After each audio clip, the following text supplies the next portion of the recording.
What do you mean by obesity? దీని వల్ల మనకి మల్టిపుల్ సైడ్ ఎఫెక్ట్స్ ఉండే ఛాన్సెస్ ఉంటాయి. And irregular periods and early puberty and ముందుగా మెచ్యూర్ అవటం ఇవి కూడా చూస్తున్నాము. So do we have to take it very seriously? బొద్దుగా ఉంటే మంచిది, బొద్దుగా ఉంటే హెల్దీగా ఉన్నట్టు అన్నది it is how bad the food they are taking is. So how they are tempted by the friends or other boxes. Every parent is also suffering. When the class is going on very seriously, how can he sleep? ఎర్లీగా diabetes వచ్చే chances ఉంటుంది and Yes. ఆ atherosclerosis వల్లే hyper tension వచ్చే chances ఉంటాయి. So the plate should be good. So అది మీరు ఎలా డిఫరెన్షియేట్ చేస్తారు? కార్బోహైడ్రేట్స్ ఎక్కువ తీసుకుంటే ఏంటి, ప్రోటీన్ ఎక్కువ తీసుకుంటే everything has a side effect. Yes. ఎప్పుడైనా సరే it should be corrected from the family it self. ఇప్పుడు నేనేమి మిమ్మల్ని స్వీట్ తినద్దు, డెజర్ట్ తినద్దు అని అయితే చెప్పను. Ice cream is good for health. I welcome to my channel. This is Mulpuri Raj once again.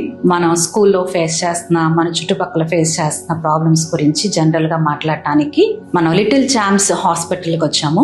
I welcome doctor Anusha Chalasani garu for this special programme. So here we are here to discuss with the main issues that children are facing in and around. స్థూలకాయం గురించి మనం మాట్లాడుకుందాం ఇవాళ. అసలు స్థూలకాయం అంటే ఏంటి? What do you mean by obesity? Obesity per se అందరూ ఒక డిసీజ్ లాగా చూస్తారు, but it is basically the fat accumulation in the body. అంటే మనం రోజు మనకి కొంత రిక్వైర్మెంట్ ఆఫ్ హెల్దీ ఫ్యాట్స్ అనేది ఉంటుంది. సో ఎప్పుడైతే మనం ఆ లెవెల్ కి బియాండ్ ఫ్యాట్స్ తీసుకుంటామో అది మనకి వేరియస్ ఆర్గన్స్ లో డిపాజిట్ అవుతుంది.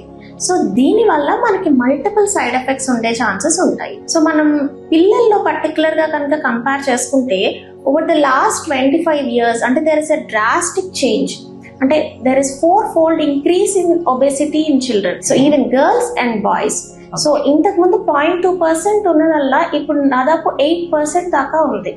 సో ఎవ్రీ 4th చైల్డ్ అంటే 4 members లో every 4th child is affected with obesity. So అంటే మేము మెడికల్ గా ఒబీస్ అని ఎప్పుడు అంటాము అంటే we calculate according to the height and weight. Okay.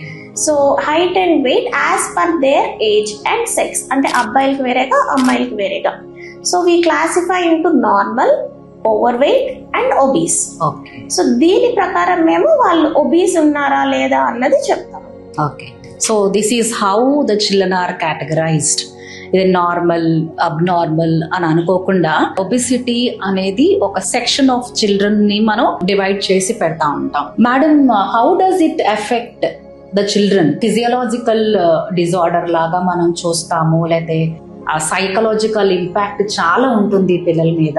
So దీన్ని మనం ఎలా కరెక్ట్ చేసుకోవాలి? ఫస్ట్ మనకు ఒక డిసీజ్ అంటే ఇప్పుడు ఒక టైఫాయిడ్ ఫీవర్ ఉంది, వస్తే ఒక ట్రీట్మెంట్ ఇస్తాం, తగ్గిపోతుంది. It is not something like that. It is an under going process. అంటే ఇవాళ మనకి దాని సైడ్ ఎఫెక్ట్స్ అనేవి కనిపించవు. It is a long term thing. Multiple రకాలుగా మనము ఎఫెక్ట్స్ అనేవి చూస్తూ ఉంటాము.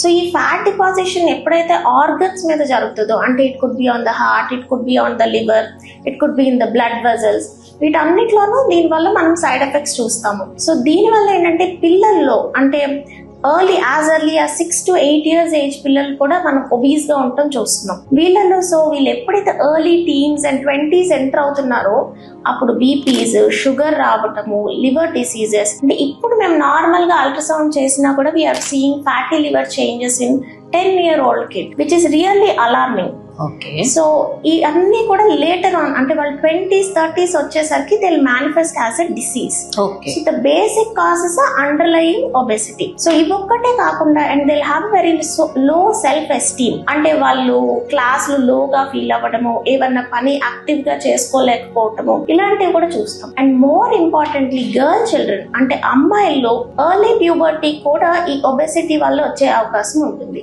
అండ్ PCOS అండ్ PCOD కూడా చాలా ఎక్కువగా పెరిగిపోయాయి. And irregular periods and early puberty and ముందుగా మెచ్యూర్ అవటం ఇవి కూడా చూస్తున్నాము. ఈ ఫ్యాట్ డిపాజిషన్ వల్ల లెప్టిన్ అనే సబ్స్టెన్స్ ప్రొడ్యూస్ అయ్యి ఇది హార్మోనల్ ప్రాబ్లమ్స్ క్రియేట్ చేసి ఎర్లీ ప్యూబర్టీ కూడా కాజ్ చేస్తుంది. ఇలా మల్టిపుల్ సిస్టమ్స్ ని ఎఫెక్ట్ చేసే అవకాశం ఉంటుంది. మ్యామ్, నాకు ఒక చిన్న డౌట్ మ్యామ్. ఇప్పుడు మనకి హెల్త్ అనేది ఊమ్ నుంచి స్టార్ట్ అవుతుంది. సో మరి ఊమ్ లో మీరు చెక్ చేసినప్పుడు బేబీ హెల్దీ బేబీ అంటారు. పుట్టినప్పుడు 4 kgs ఉంటే వెరీ హెల్దీ బేబీ అంటారు. తర్వాత వాడు పెరుగుతూ ఇప్పుడు LKGకి వచ్చినాక 10 kgs, సడన్ గా వాడు ఫస్ట్ క్లాస్ రాగానే 20 kgs అలా అబ్నార్మల్ గా పెరిగినప్పుడు what should we do immediately as a parent or as a counsellor or as a teacher? ఈ సడన్ గా మనకి వెయిట్ ఇంక్లైన్ అయినప్పుడు so do we have to take it very seriously? అంటే మనకి ఊంలో అంటే ఫీటస్ గా మేము క్లాసిఫై చేసేటప్పుడు small for gestational age, large for gestational age అంటాం. అంటే మనకి ఇన్ని వారాలకి ఇంత బరువు ఉండాలి, సో అలా క్లాసిఫై చేస్తాం. యూజువల్లీ బిగ్ బేబీస్ అంటే మన నార్మల్ ఇండియన్ స్టాండర్డ్స్ ప్రకారం 2.8 kgs is the basic weight. So ఎప్పుడైతే the baby is nearing like around 4 kgs and ఆ 4 kgs కూడా ఇప్పుడు 36 weeks ఉండి 4 kgs ఉంటారు అనుకోండి, ఆ బేబీ లార్జ్ ఫర్ ఏజ్ అంటాం. అండ్ స్మాల్ ఫర్ ఏజ్ ఇప్పుడు 36 weeks ఉండి 1.6, 1.8 ఉన్నారు అనుకోండి, స్మాల్ ఫర్ ఏజ్ అంటాం. సో ఈ బర్త్ వెయిట్ అనేది డెఫినెట్లీ డిటర్మైన్ చేస్తుంది, but it is not the only factor. So birth weight అనేది మల్టిపుల్ ఫ్యాక్టర్స్ మీద డిపెండ్ అయి ఉంటుంది. సో దీనితో పాటు environmental factors and life style changes, అంటే ద ఫస్ట్ 1000 days బేబీకి మనం ఇచ్చే ఫుడ్ అనేది కూడా చాలా ఇంపార్టెంట్. సో ఈ స్మాల్ బేబీస్ కానీ లార్జ్ బేబీస్ కానీ వాళ్ళ నెక్స్ట్ ఫ్యూచర్ ఎలా ఉంటది అన్నది కూడా మనం వాళ్ళు తీసుకున్న ఫుడ్ అండ్ న్యూట్రిషన్ మీద ఆధారపడి ఉంటుంది. Breast fed baby and formula fed baby తీసుకున్నాం అనుకోండి, usually formula fed babies are more chubby. Yes, ma'am. And breastfed babies are lean, but both are healthy. Yes. So both are appropriate in weight. So మనం compare చేసుకుంటప్పుడు అంటే బొద్దుగా ఉంటే మంచిది, బొద్దుగా ఉంటే హెల్దీగా ఉన్నట్టు అన్నది it is false, it is just myth. So actual weight appropriate గా ఉండాలి. వెయిట్ అప్రోప్రియేట్ గా ఉండి వాళ్ళ ఏజ్ ప్రకారం గ్రో అవుతుంటే it is normal. It is not about the looks. And later on their life లో కూడా వాళ్ళ ఏజ్ ప్రకారం వాళ్ళు గ్రో అవుతున్నారా లేరా. And periodically we have to keep on checking. When it is 5 years, when is 10 years, ఎప్పుడైనా సరే ర్యాపిడ్ గ్రోత్ ఎప్పుడు ఉన్నా కూడా you have to have a suspicion and check if there is something abnormal. So దానికి causes ఏంటి అన్నది మనం check చేసుకోవాల్సి ఉంటుంది. Yes, ma'am. It's a good clarity that I got from you. And ma'am, I have a doubt. How many times should the children be fed? And ఇప్పుడు as a parent గా parent will be very చాలా anxiety feel అవుతా ఉంటారు. మా పిల్లాడు ఏం తినట్లేదు, వాడి టమ్మీ నిండిందా లేదా అని చెప్పి multiple times parent he wants to feed his children. So అలాంటి యాంగ్జైటీ ఉండొచ్చా? Children will they give signal to the parent that he is hungry అనా? సో ఈ రెండుట్లో ఉన్న రిలేషన్షిప్ అనేది ఐ వాంట్ సమ్ క్లారిటీ.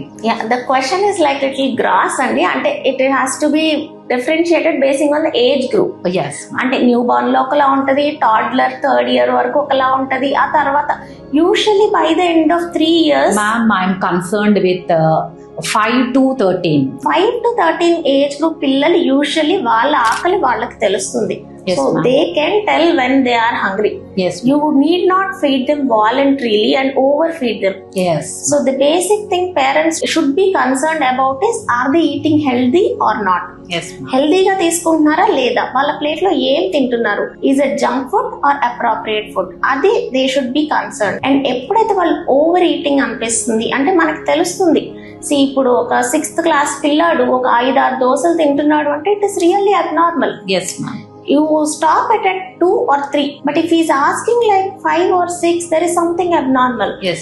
వాడి మెటబాలిజం వల్ల తింటున్నాడా లేదా ఏమన్నా అండర్లైయింగ్ డిజార్డర్స్ ఉంటాయా? ఒబెసిటీ అనే దానికి మల్టిపుల్ కాజెస్ ఉన్నాయి. సో ఇప్పుడు మనం కాజెస్ గురించి మాట్లాడుకుంటే ఇట్ ఈస్ ప్రైమరీలీ జెనెటిక్.